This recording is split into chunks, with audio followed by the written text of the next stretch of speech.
your cell phones and any other noise-making devices. Please keep the central aisle clear, as the actors will be utilizing that in their performance. Warning that there are strobe lights used for this performance, so take care.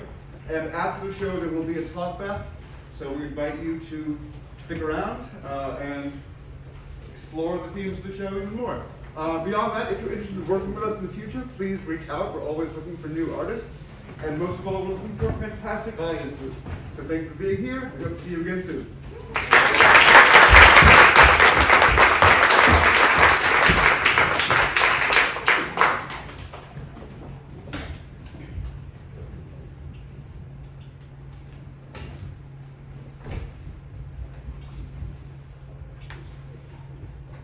The Trojan Women was written in 415 BCE by Euripides. It was later adapted by Ellen McLaughlin about the Bosnian War in 1995. It was cast with people from the former Yugoslavia and Albania living in New York. Even with a cast who had no acting training and whose English skills were minimal, the ancient power of Euripides' text spoke clearly of the timeless sorrow and the suffering of the victims of war. This iteration of this production was first staged in June 2022 at LaGuardia High School. It was our end-of-year junior project. By bringing it to a professional stage, we aim to share this story with a wider audience. Tonight that will be you. Welcome to Troy.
Raise our glass to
to walk one last time on the broken streets of the only city I ever lived.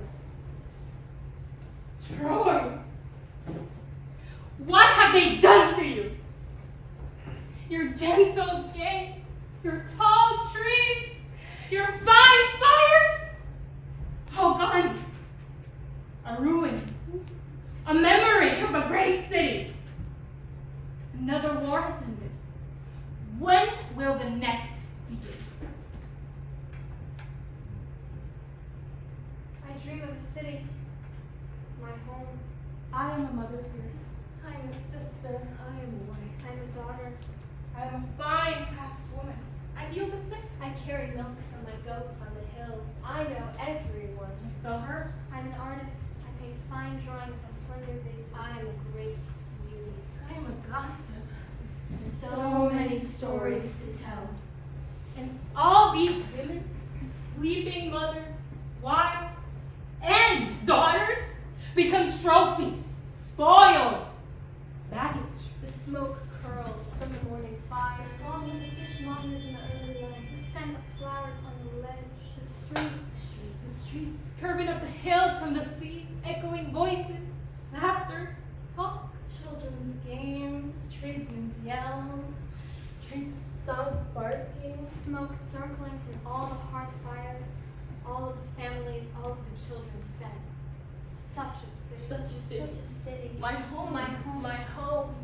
Every corner, every stone of every street. I know it like the back of my hand, like the roof of my mouth, like the colors I find on the back of my closed eyelids. It was mine. It was mine. It was mine. I dream of a city, my home. Even she, who was the queen? Nothing now. A lot cast in the game of endings. Who do you see, as they say, drew her? He who devised the Trojan horse, that cunning and terrible trick, he will drag the Queen of Troy home in a saddlebag to toss before his patient wife. Don't wake up, lady.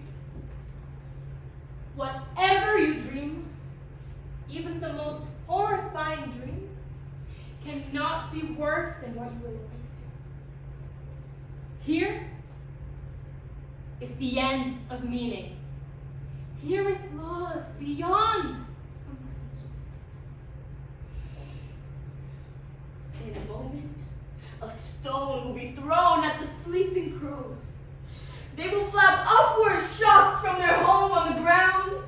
They will circle upon each other, screaming, twisting the air like rope. In the center of this coil of wings, I am the blackest crow, the mother of all the confused and lost. It will be for me to make order from this chaos. Our flights will be eternal. For sustenance, we will eat the wind.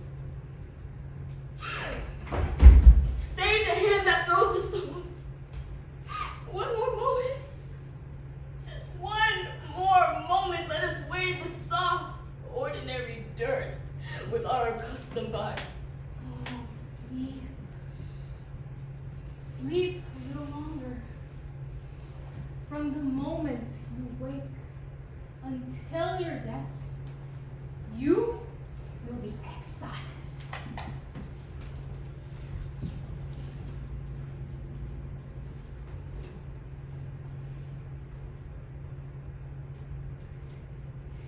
I too loved Troy.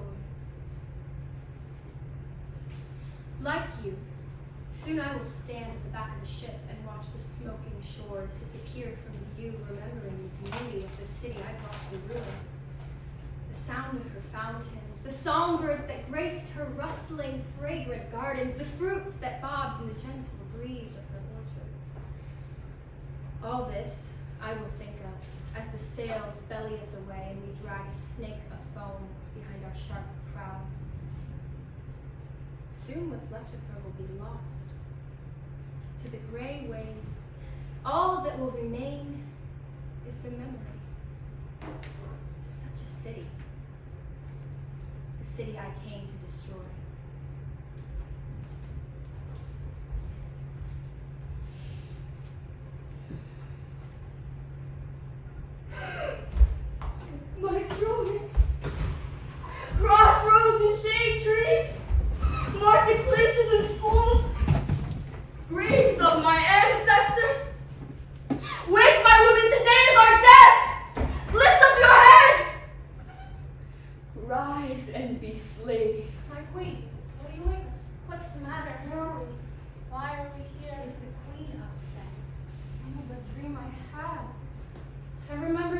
was here last night. I'm shivering. Is it cold or is it fright? Where is my brother?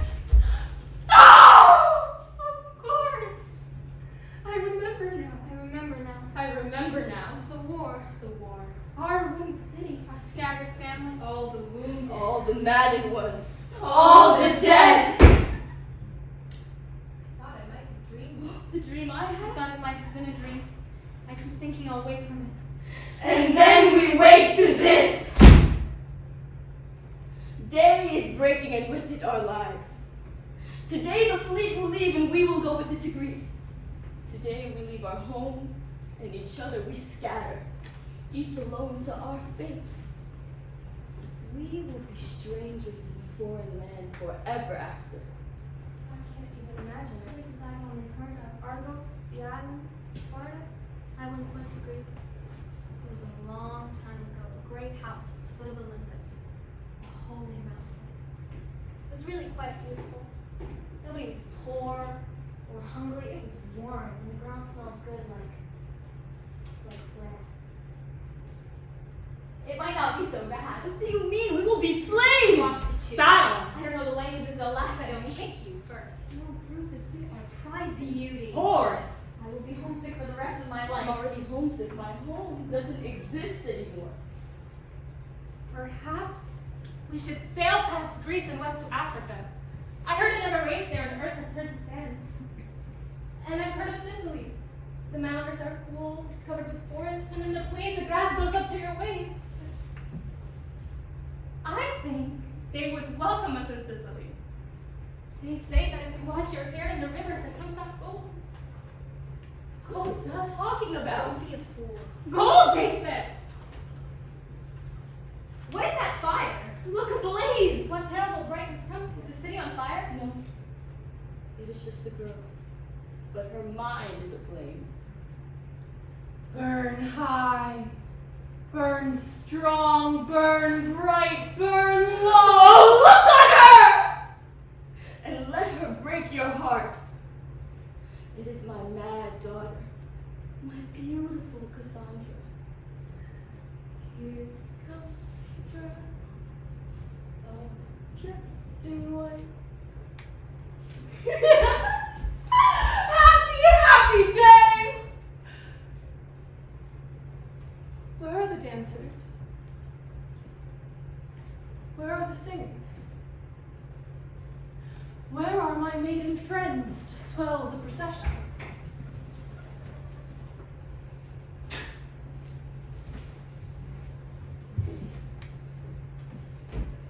Dance me now, sing me now to my bright, burning bed. I, lucky child to be the queen of Greece.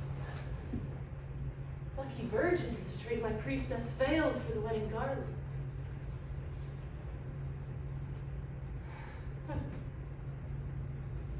King Agamemnon calls for me. The king himself. Blood of my brothers washed from his hands, he calls the queen's mad daughter to his groan in bed. In his floating ship, laden with my city's jewels, pans, and brooches, he calls to take me, mad me, across the sea to his neglected kingdom and his murderous wife. That wife. That mother of his child whose throat he slit to appease the goddess, to blow the wind, to set the sails, to bring the army to our walls, to sack the city, to kill my family all those 10 years ago! That wife. Home to her. With mad me in the crook of his arm. Happy, happy day. Raise the torch high! My poor child, you don't know what you're saying. You are still under the power of Apollo who loved you and cursed you at once. Happy day. Happy Trojans! You can't mean what you're saying. How did I do? Poor blind Greeks. Their general, so wise, killed his favorite daughter to come here, to waste his best years watching his men die on our beaches so far from home. Their children that were babies when they left grew up without them, learned how to walk, how to speak, run, play, write, and read. 10 years is a long time, all without them.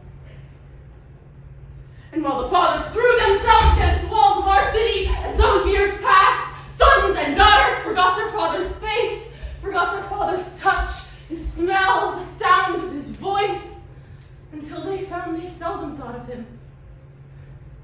Almost never, in fact, and always without much feeling. And they watched their mothers grow old and uncertain, not knowing if they are widows or not. The years go by.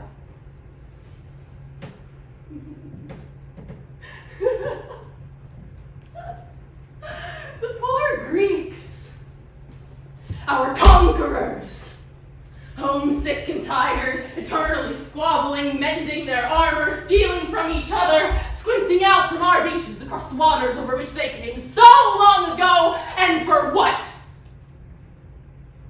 Some wandered wife, some faded adulteress, for whom they lay down their lives for 10 long years, stand in their beds, meal after wretched army meal, days and months and season after season. These are the men you fear! Pity them.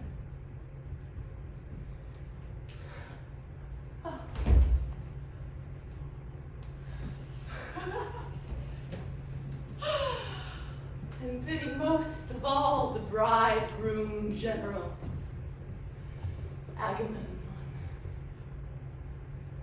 For when he carries me with him, he carries his death. The axe is on him, and on mad me. Oh yes, I am there, naked beside him in the open grave. I see us both, but we shall both be dead. Are you there, my father? Are you there, my brothers? I'm coming! I'm coming! Where's the bridegroom, my stamping general? Here's the bride. Here's the bride! Oh, Apollo! She was your favorite. Is this your ecstasy? Is this your blessing, raving and laughing as she goes to her death? What can it mean to be the favorite of such a god? Have all the gods gone mad? What kind of world is this?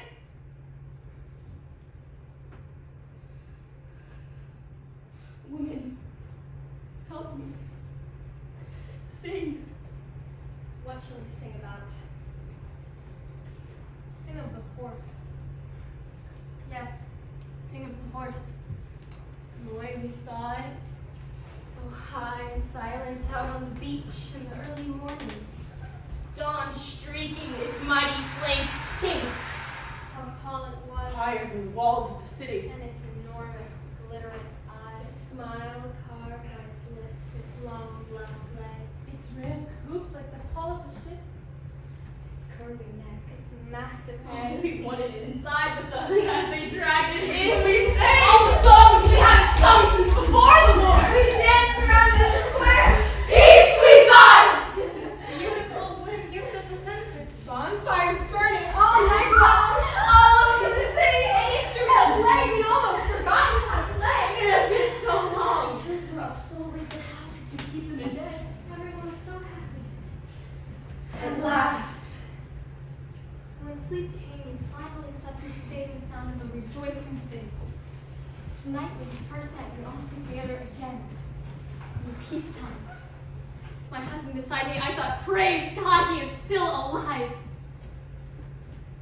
We have all survived the one attack.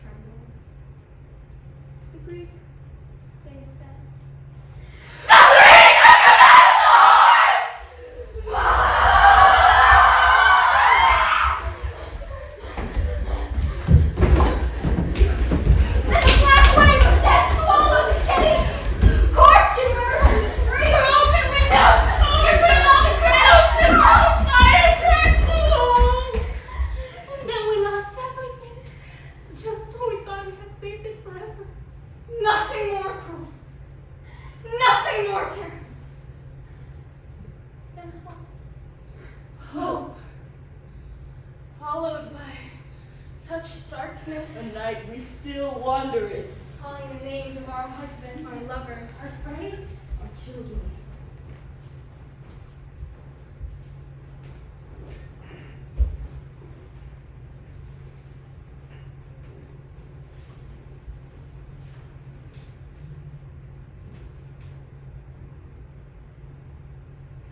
Was it only yesterday you were still my subject?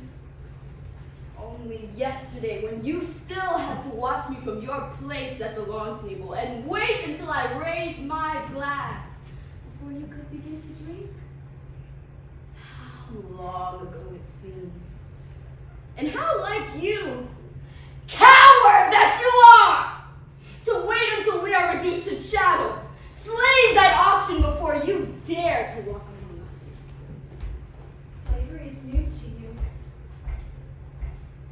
No wonder you chafe at it. When you've endured it as long as I have, years and years, you'll learn to stand up to it without so much self-pity. And then you'll know what I have had to bear. What have you ever borne besides a lover's The weight? contempt of the world. You'll know soon enough.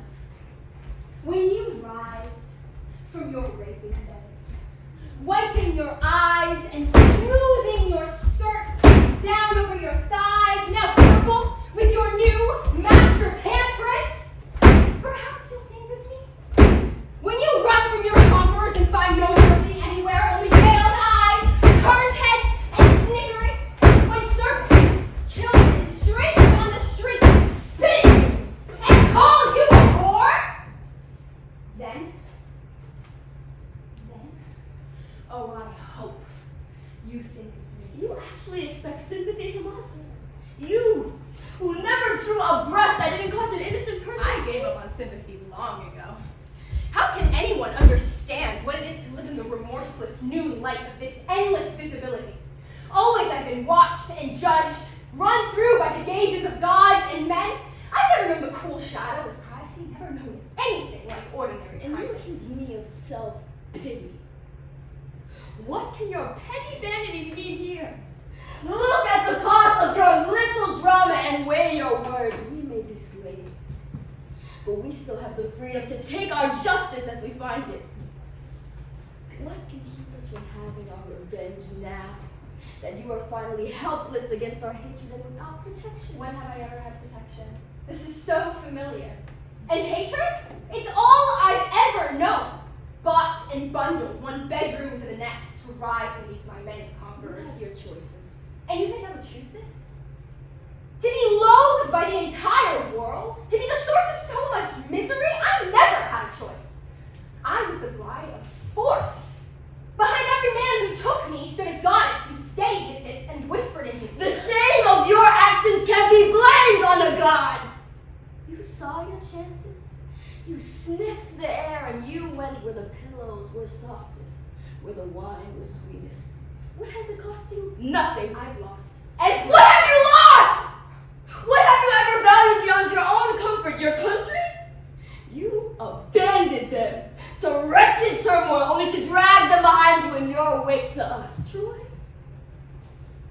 You love Troy, perhaps? Fools that we were. We opened our shining gates to you only to let you seed your infection of woe in our perfect city. I went where I was taken. And the war was feeding in our city's teats, and our husbands, sons, and brothers were dying. The air shaking with the keening of women bereft. Still, you walked the battlements to flash your hateful beacon of beauty before the sea of troops, and make them writhe and toss into a fury at the sight. I was the cause. My place was there. It was my duty to bear it in public. I watched you. Not a flicker of remorse crossed that face of yours as the massacre raged beneath you. No screams of pain ever moved you. All of our rack and wound was reflected in your unearthly open eyes. Impassive as a bird of prey, you looked down on all the awful doings you brought into the world and calmly watched the balance of the scales dip and rise with every death. Which side was winning was all you ever cared to know. I alone belong to both sides of the battle. Have you never thought of that? They are my own my adopted country the most beautiful city in the world. Every death was a loss, one side or the other. My heart was in ruins. There was no winning for me. I was unique in that I could imagine no victory. Nothing but victory. Either way, you won. Look at you! You came to us unharmed, at the heights of your power and beauty, and you will be taken home with you. Of course, I am a piece of property, something to be stolen, hidden, rescued, or restored. A statue, a symbol, nothing. I cannot even kill you for the pleasure of that justice. That is for your husband.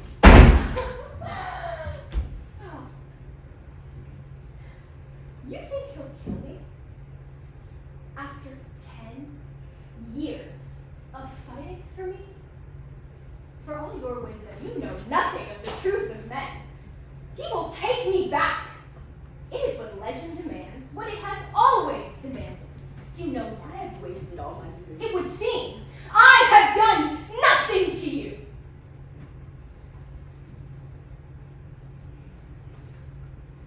If this is the price of beauty, let beauty perish with everything else. Take her and defile her! No! What I have was given to me by the gods. It isn't yours to take from me. It belongs to no one. Least of all to me. You are fools to hate me. There is no woman here to hate. Only power, and that you cannot skin off me. Claw my face to ribbons. Break these smooth limbs. Shave my shining hair to stubble. I will endure. No! No! Let me go! Let me go!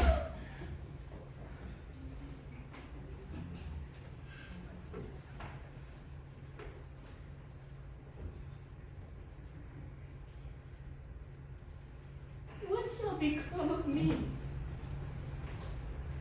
Old bee without a sting.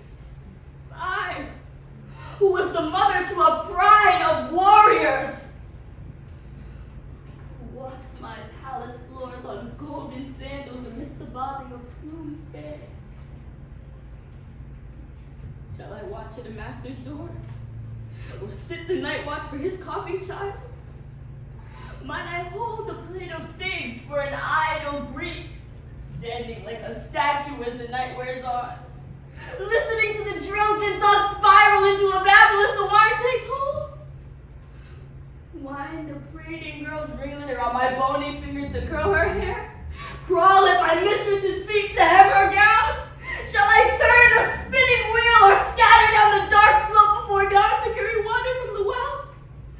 Shall I walk the dung heap of a backyard, tossing cracked corn to skittering chickens? Or sling soapy water across another's floor? What won't be asked of me? Curled with the dogs in the dirty straw in my corner of the yard, I will hug my rags around me at night and think of the life I had. The city I lost. And perhaps one day, if I am lucky, I'll be past weeping for it. And the faces of my dead will mottle and blur until they become indistinct, like the stones seen at the bottom of a rushing riverbed.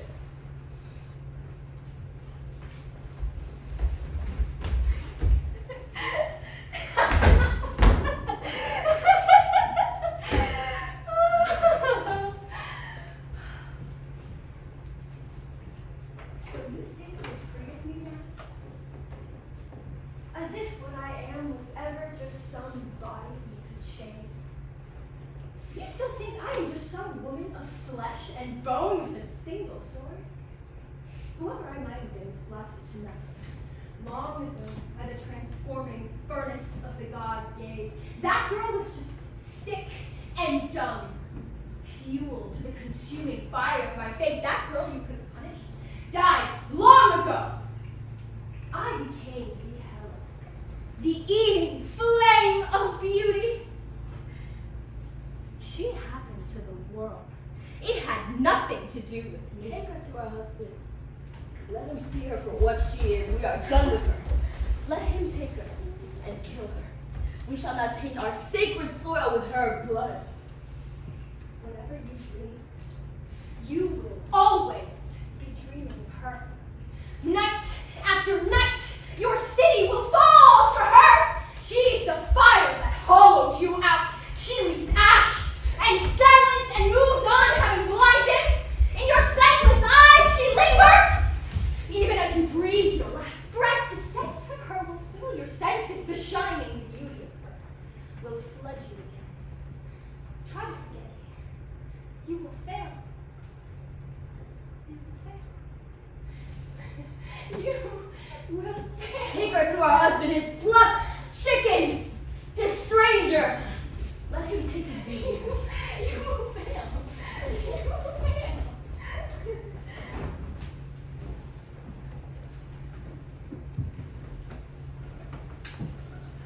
Andromache, mother of my queen, my brave son's wife, where are you going? What do you take with you? I go to the Greeks and take all that I have my son. Was I a good wife? He called you his shield. He loved you deeply. There was never a better one. And that is to be the nature of my punishment. I'm to be given to the son of my husband's murderer. Achilles' own son claims me as his wife. To go to his bed, to leap into his arms, and to find comfort there. In the arms, against the skin, of his killer's son. I who loved a prince! And say because I was so proud. There was always talk. A gentle woman. She was most intimate and most powerful. Who shared the bed of the greatest hero, who saw him unmanned in sleep and guarded his naked body with her own. She was the greatest prize. And now I can see the rest of my life lived with a stranger, contracted in sorrow and woe. How can this be? I am young. And I have loved deeply. Shall I never be allowed to feel anything other than hatred? Isn't that some sort of crime to never be allowed to feel anything other than hatred? And yet, if I feel anything, even an echo of the love and happiness that I have always known, I will be betraying my honor. My city, my home, my country. Perhaps one can only hate a man so much, no matter who he is. And perhaps there will be some light left for me at the end of this, not just a dim light, dream and memory. Perhaps I will forget. You must never forget. You were blessed above all women. He was without fear. No one can ever replace He's gone! He's gone! He left me here in this agony and shame. I envy him. He feels no pain. He cannot be disgraced. He is free. And how am I to live? You will live in gratitude and service to his memory. Without joy. Without joy, without hope, without hope. The dead ask too much of us.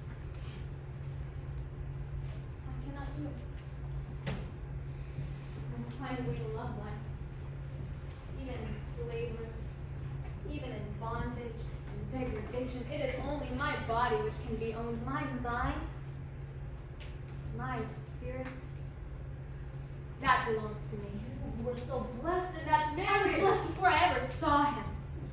I was blessed to be given life that is a gift, and I will not throw it back in disgust because he was taken from me. I must learn to love it.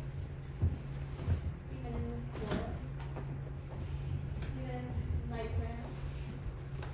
Even far from home. Even far from him. You know I will find a way. Later, I loved you. I said that alone. You were a good wife and a sweetness in his life. And you have given me my only grandchild. Be careful in raising well understood home. teach him to remember. Tell him about his father. Murmur stories of us quietly in his ear, so when he sleeps, he will dream of his father's city shining again, high on its parapets. And let him come back to the hollow shell of this place and raise it again long after all of us are dead. Let him raise his father's city from the ashes of neglect and history. Let him marry well and have many children, and let these walls echo with Trojan laughter once again. Will you do that? For me? For your father? Then we will live again.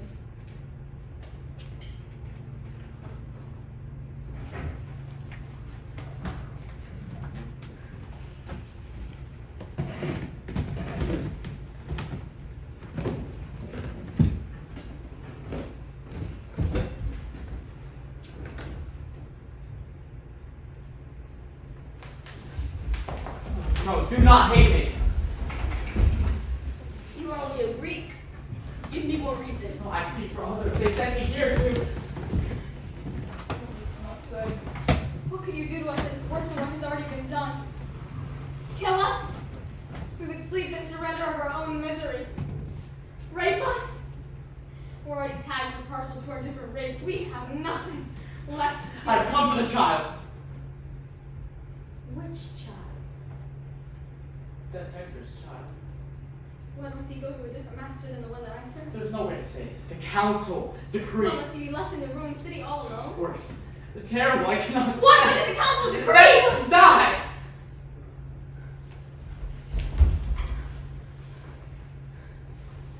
How?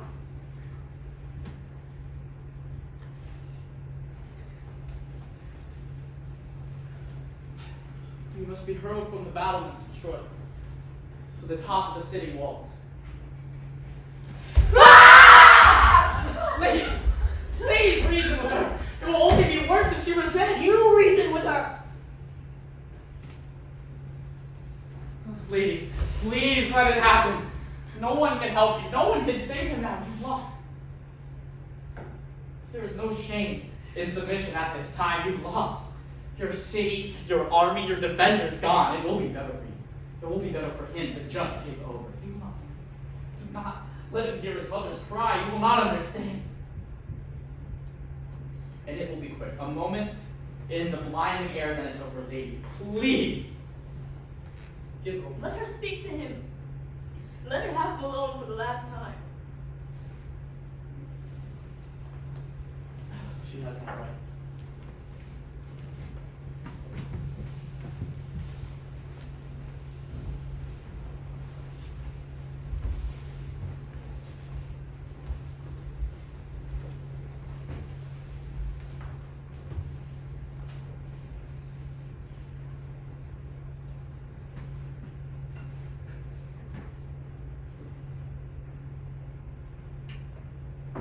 You smell so sweet. My dear baby, you smell so sweet. I knew you were coming to me long before my belly swelled. I thought, my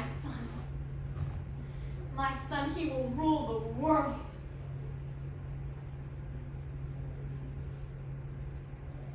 And you came in, shining like a conqueror. And through all of my pain, everything, I could look at your face and laugh. Great Hector's shining sun! Your lips, your eyes, your belly, your face, your feet. You have all of the joy of life in you. All of the hope. You are all, and only, happiness.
They walked here.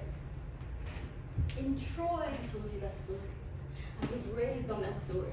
No city on earth as splendid as ours. No city so beloved by the gods.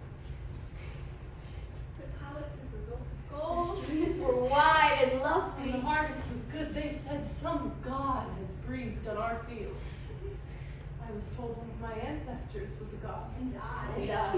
even when they stormed the city, Even when the battlements were on fire, it was never hot inside the wall. There was always a cool breeze and the scent of flowers. We are blessed.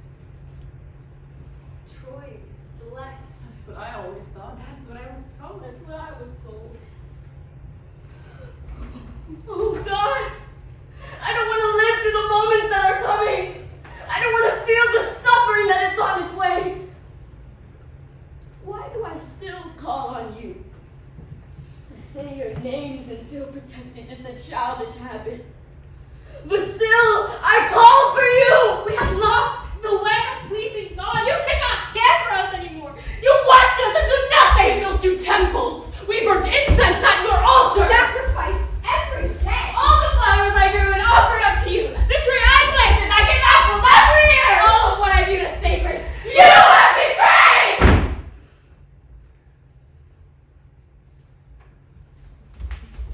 I watched the flood in the river that still flows through the city. I found the shield. His father's shield. It was a great war prize. But I took it and I laid him on it. I will go dig the grave and we will sleep.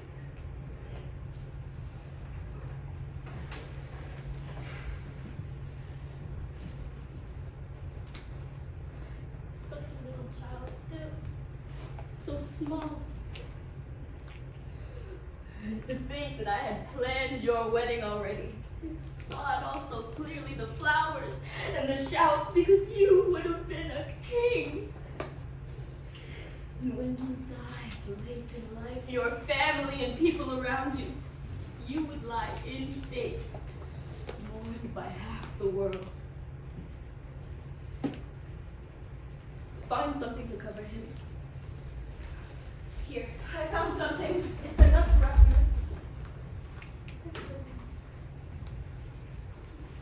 Not that it matters to him.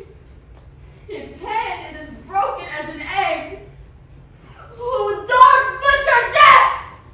You closed your eyes and swung wild. I have seen the end of all my children.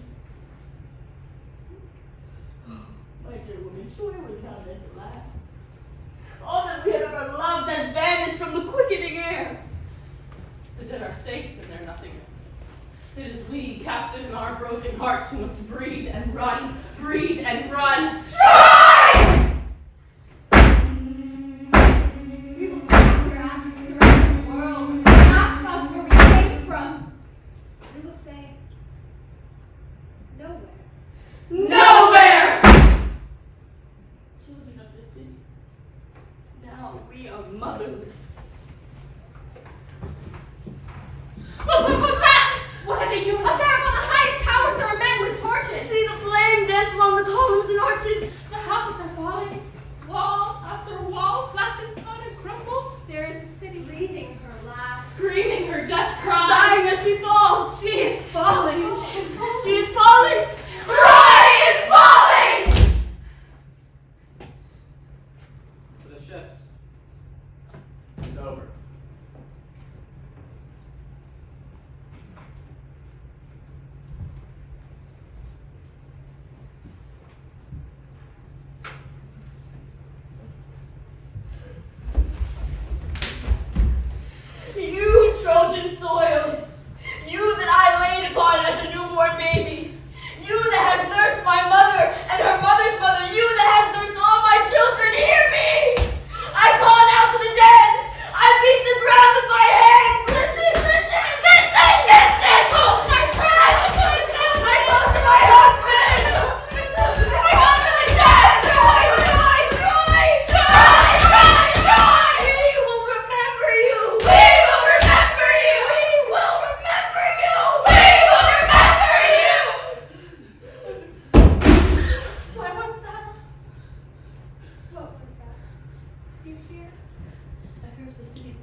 dreamed of a city.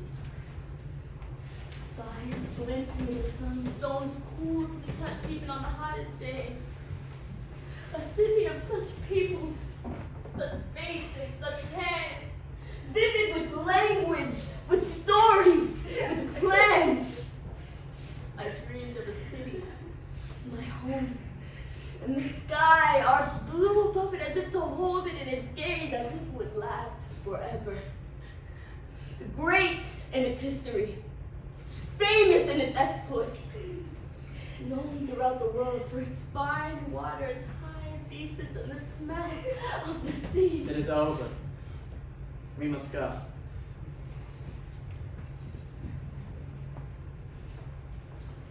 Yes, we must go. We must go.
And those two people are literally the reason we're all here.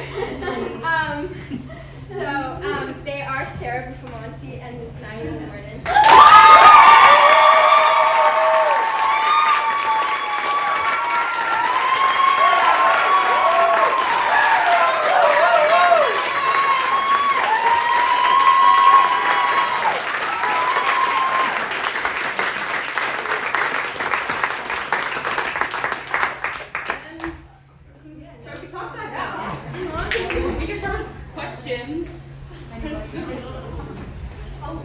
Yes. If anyone has any questions, feel free to raise your hand.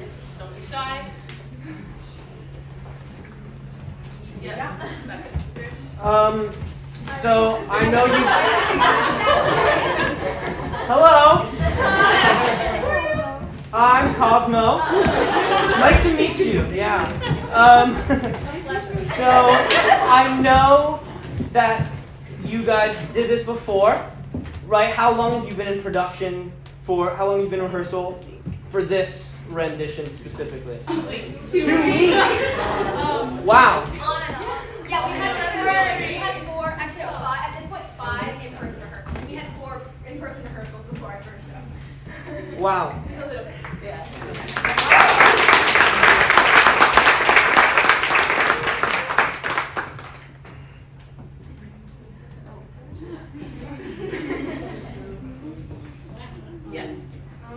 Hi.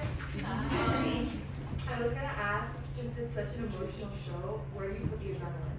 Because like you have like this so much adrenaline when you go into performing, and then there's so many moments of quiet when it's such a dramatic show. So where do you end up putting it? Because there's so much going on at all times, and I just wanted to, because it's interesting. I think like the adrenaline just goes into like the emotion. Yeah. Does that make Yeah. sense? Like it's adrenaline, but then of course there's a little bit of fear in it because getting on stage in front of people. But I think it's like once you like get on stage, it's kind of like the adrenaline becomes shared energy, and energy can be morphed in any which way, kind of. Once it's like shared between a larger group, and that just kind of goes into like each person's story and then like movements, because there are points where it's a lot of, it is high energy, even though it's very dramatic. Especially at that ending part. Yeah. And even when, you know, there are moments of stillness or moments of silence, you're still acting and you're still feeling all of the things that, you know, these women supposedly felt. So all of that is still in there while you're not speaking. And there's still a reason that you say every line, so every line is putting you towards that reason. Like one of the things that we've said, but while we were in our rehearsal process for the original, was that even in the chorus, even because most of the lines that each of us as a Hecuba speak are in the chorus, and each of these women is like fighting to have their specific narrative and their specific story told. And so all the energy, even in the quiet parts, is going toward that objective. The other thing I also you reminded me of, adrenaline is usually surrounded by fight or flight, and that's where the women are. Yeah. In this case, it's fight or flight. That's where we're standing. So I think it's very helpful in like setting the stage for where we need to be at. Any other questions?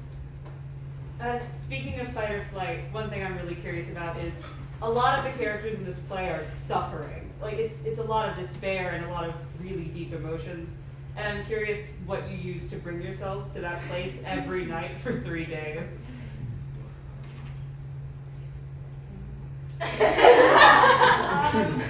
Well. Oh, please! That musical number was really, really hard.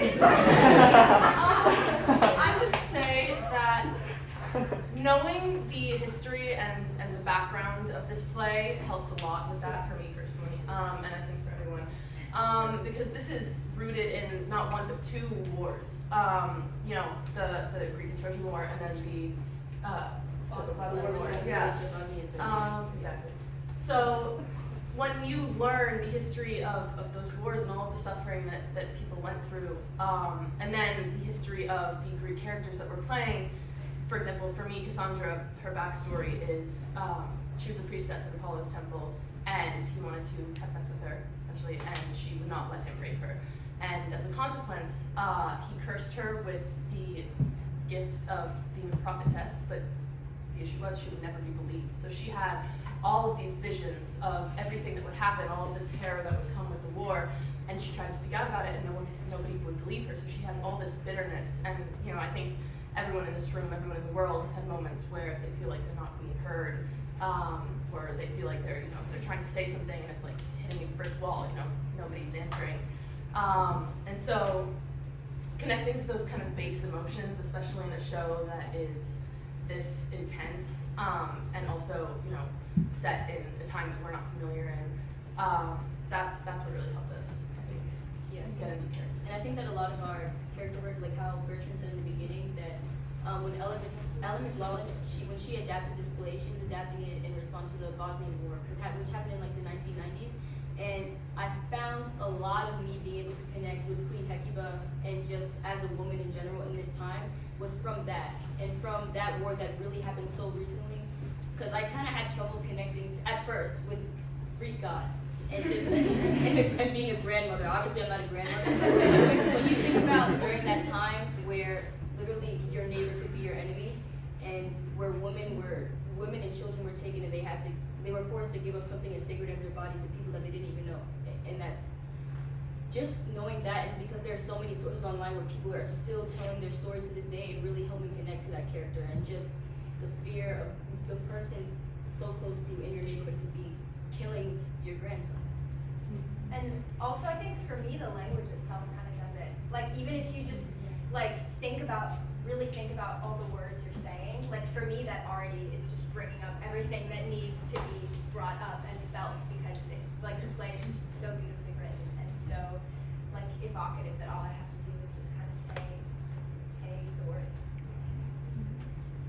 My parents are refugees from Bosnia and Croatia, so when you have not one but two people like living in your home with you 24/7 who have flood circumstances disturbingly similar to these, you kind of grow up hearing stories of, you know, somebody went to sleep and their kid was not there. Like, it's as severe as this, and it is, you know, the saying history repeats itself is very true. The Trojan War has similarities to the Bosnian conflict, and it's crazy how many stories overlap and how the characters in these stories or in history are so similar, and that comes in handy, I guess, if I'm doing something like this. Is it emotionally draining for you to do this? Actually, okay, every night up in the booth, I'm bawling my eyes out. And I think what takes me, I mean, you know, obviously I'm not doing it, but just seeing it so many times in rehearsal and, you know, over and over, it never loses its, you know, emotion, and it's so hard to watch them, you know, go through that. But I think what takes me out is knowing how hard they've worked to build up these characters and to build these levels. And so it's not them really experiencing, you know, these harsh things, it's them working for it. And each and every one of them have really done that. You could have done that too. Yeah.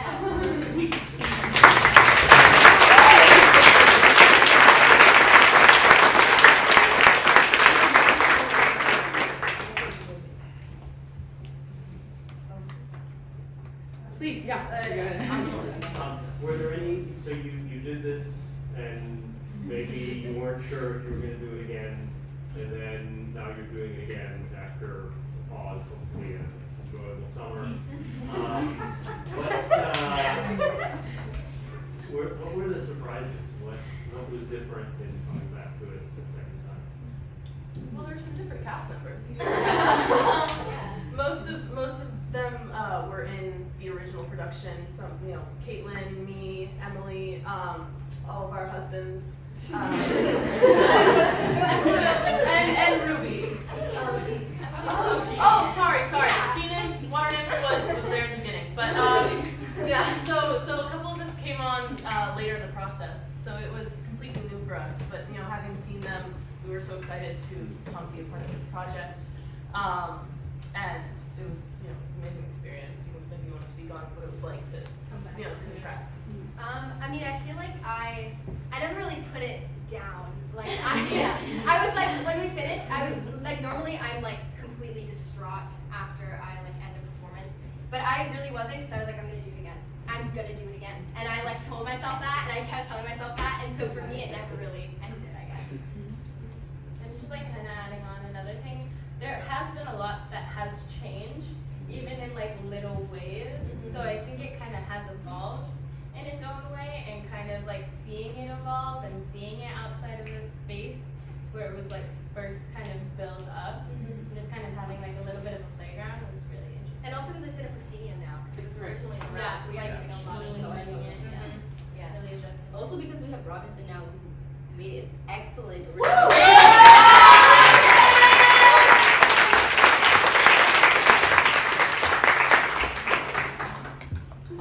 So I was in the original cast, and I did not think that I was going to be doing this again. And one of the things that was definitely different coming back was I had access to the video of our last performance, and I would, in preparation for this, I watched through it a lot of times, and I kept thinking to myself, what made me do that? What was I thinking as I did that? And something that was awesome and also a bit terrifying was relearning sort of the circumstances that I had put myself in the first time. Rewatching interviews of Serbian soldiers and learning the history of it all over again was a brand new eye for me. And so I think that one of the biggest things was just relearning the character, finding out new things that you didn't, and making new decisions now that this is the second time I've done it. If I bet we have a recording up there. If I watched that and I watched the last one, it would be totally different from what I did. So that's what So you guys really did a lot with very little in terms of sets on space. Especially the tarp and how effective that was in creating a water effect. Like I was really blown away by that. So I thought you guys would say more about how you make those decisions of what would be on stage with you.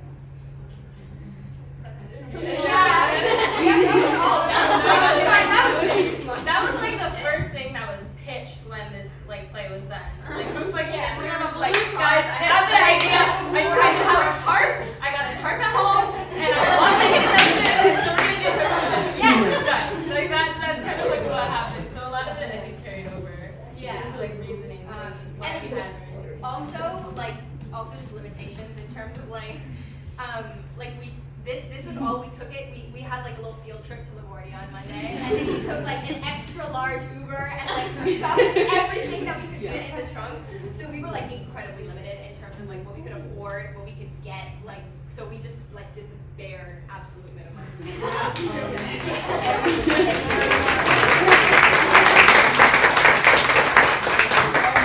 Also, we kind of couldn't figure out how to completely work the light board. It's totally fine. So that's kind of where the ideas for the clip lights came in, and it was very similar to the original because that's what we used in the original space as well. And kind of like, I mean, that starts with a ladder that we found here, you know? Yeah. So it was a lot of building a space where they could live in, but it was still, you know, recognizable as, you know, something. And so also like the mirror, I mean, that was also something that we had in the original. And so just the symbolism of a lot of things we really thought about, which is what, you know, made it more than what it was.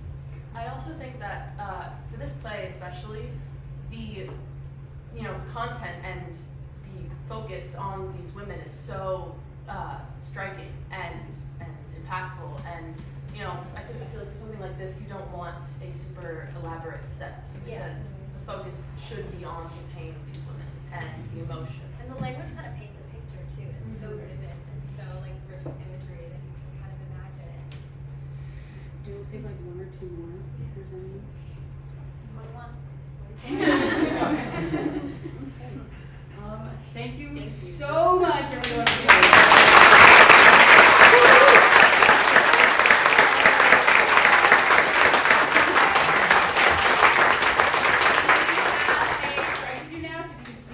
Lobby for your stars. We'll be out in just a little bit. Thank you.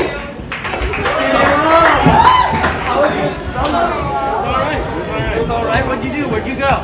Give me the full rundown. I need it.